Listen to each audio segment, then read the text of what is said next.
Hey everyone, welcome back to the channel. My name is John and this is your Modern Tech Breakdown. Today I am talking about the news that the EU is regulating iOS to the extent that it's turning iOS into Android. Let's jump into it. Here's an article from the Wall Street Journal that spells out the very simple story. Here is the relevant bit. The US tech giant said Thursday that software updates later this year will allow iPhone and iPad owners in the EU to delete the company's pre-installed applications. Those programs include the Safari web browser, the App Store, and its photo, camera, and messaging apps, tools that are synonymous with the company's flagship product. Apple will also allow applications developed by other companies to replace its phone call and messaging programs as the go-to for consumers, it said. Okay, great. I'm sure we're now going to see some great explosion of competition for the next great phone app for iOS. I'm sure there's dozens of amazing companies just chomping at the bit to create a phone app and unleash the innovation upon all of us. Enough sarcasm, but seriously, who even uses the phone app anyways? I probably use it once a week. I really don't think this is going to have much impact. I have zero interest in changing out my phone or messages app.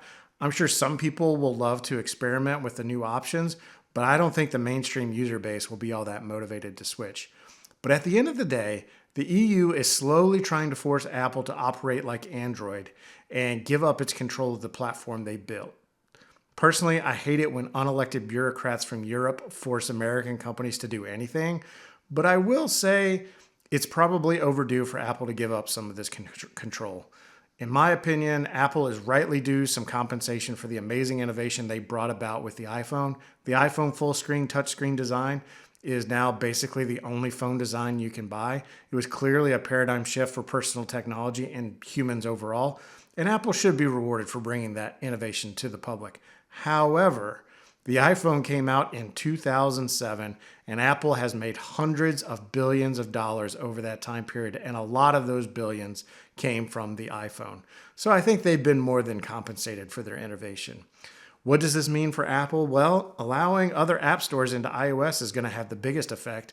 I don't think users will immediately grab the other app stores, but over time, I think it's likely that apps will be sold in alternative app stores at lower prices because the app store itself takes a smaller cut of the sale, and app makers may start promoting their apps and mention specific app stores.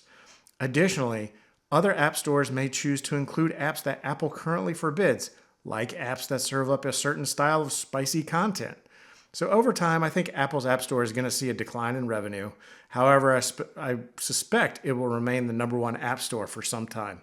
And you know what? The Apple App Store could use some competition. Apple hasn't done much to improve it beyond the basics it offers now. Hopefully, Apple takes the opportunity to innovate a little bit in how apps are distributed. And with that, I'll leave this story here. As always, thanks for watching. Please like, comment, subscribe, and I will catch you next time.